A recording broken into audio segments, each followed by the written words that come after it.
Hey everybody, Tim here with today's review of Doctor Who, story number 51, Spearhead from Space. So this is a big step for Doctor Who. A lot changes, a lot goes down. So this introduces the third Doctor, Jon Pertwee. Great actor. I mean, he's a good Doctor. He's not one of my favorites, I'm going to be honest. But he definitely, anytime somebody's like, oh, I've never seen classic Doctor Who, where should I start? I actually usually point them here first. Like, I like William Hartnell, I love Patrick Troughton, but Jon Pertwee, like, he's kind of more of the Doctor Who that most people know of as Doctor Who. So, as far as the Doctors go, he is the third longest running. The longest is obviously the fourth Doctor at like 178 episodes. And then the second is actually the first Doctor at 134 episodes.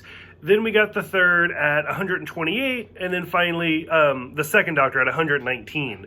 Which is what's kind of interesting, is like the next actor that's been in the most Doctor Who, at least classic Doctor Who, after the first four Doctors is Jamie. So that's another reason Jamie's my favorite companion.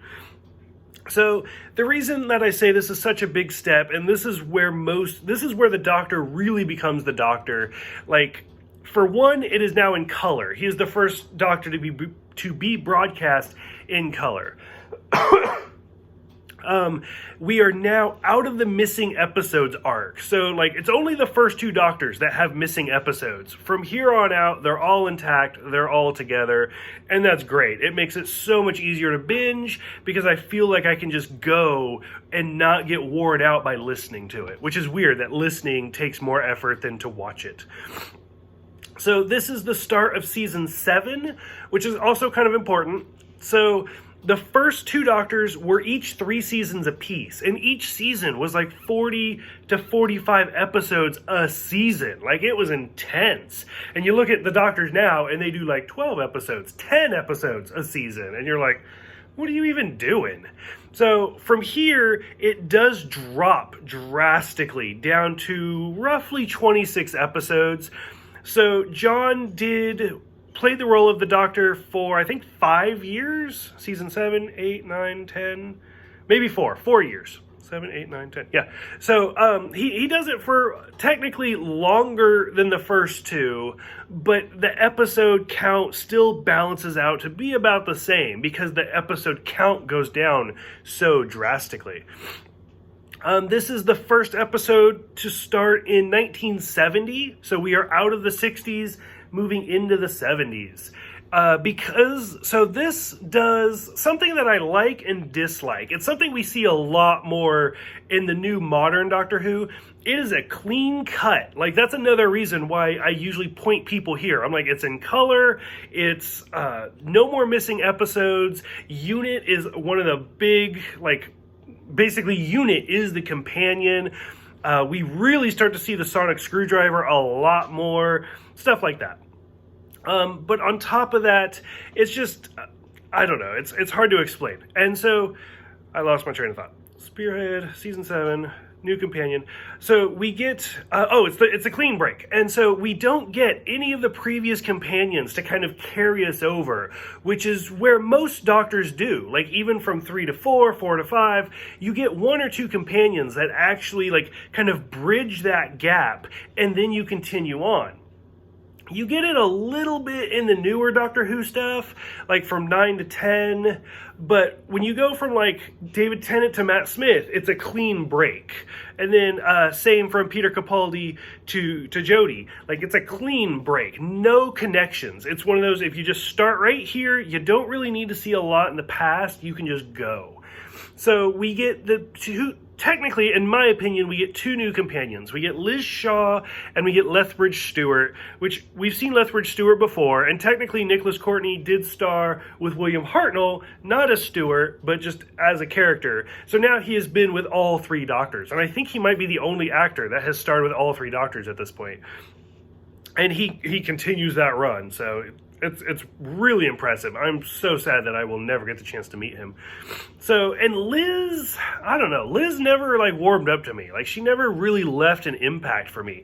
And to be honest, that's a lot of the Third Doctor. Like, a lot of the Third Doctor I think is interesting, and we meet a lot of like interesting characters, but for the most part, not all of them. Like, obviously we're gonna get the Master soon, but for the most part, like, it's always underwhelming for me.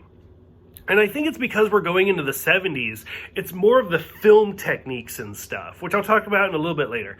So as we continue this story number 51, Spearhead from Space, it's 4 episodes, so it's a pretty short one. I think that's the shortest like intro for a Doctor we've had. And throughout like the first episode, like the Doctor's unconscious for like 90% of it. Like, he's just out because he just had his regeneration. But we do kind of get like he has 2 hearts, and that's the first kind of mention of that. The Doctor recognizing Stewart, so the Time Lords kind of wiped his memory, and like he can't control the TARDIS anymore or anything like that, but he still knows where he's at, and he still recognizes Lethbridge Stewart, stuff like that. The whole scene where he just wants his shoes so he can get the key to the TARDIS, it's like, okay. When he's getting kidnapped and then he does the runaway with a wheelchair was so over the top, like so cheesy James Bond. I couldn't even handle it.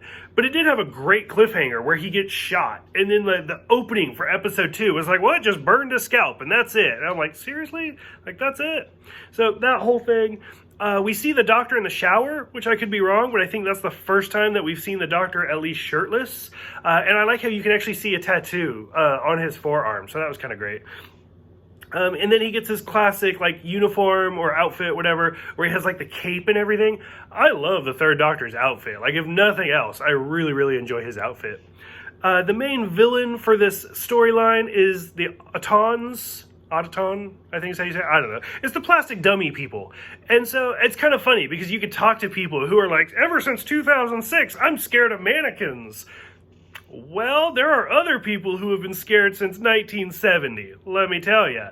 And so for the most part, the makeup's okay, like their acting, because they don't really do anything, is okay. What I found to be really impressive is actually the props, where they have their hand, and then like their fingers fall down, and it becomes a gun. Like, clearly their hand's just further back, and they're holding onto it. Like, it makes sense. It was actually really well done. Like, that was great. The whole scene where it's like, oh, they're actually turning people into dummies.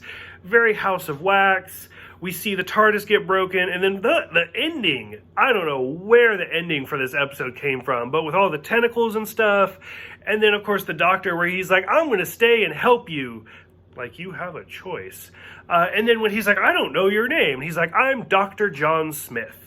Which is something that will go on for years, and it's not actually the first time. Jamie called the second Doctor John Smith in one of the episodes, and even before that, I think in the first Doctor, in one of the first Doctor episodes, he had like a library card, and it said like, he filled it out like J. Smith or something. So, like, John Smith is nothing new for being the Doctor's name, but this continues it for quite a while, at least through the third Doctor and later on.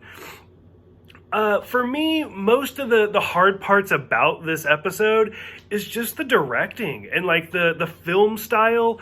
Like, I don't know, maybe it's because the black and white hit it so well, but watching this, like, I don't know if their budget went down or what, but it legit sounded like and looked like a home video.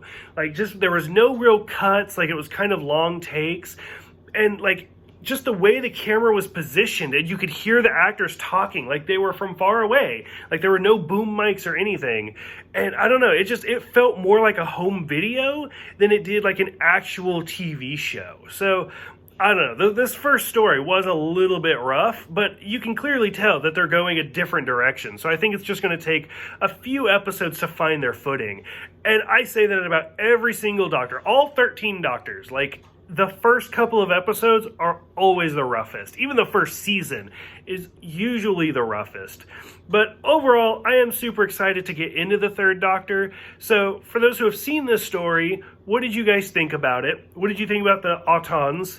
And like, we do see them again in the future. So what do you think about this being their first appearance? What do you think about Liz? What do you think about Lethbridge Stewart? the Doctor being in color, all that jazz. So thank you guys for watching. Let me know what you think about the Third Doctor in general, and I will see you guys next time for Doctor Who in the Silurians.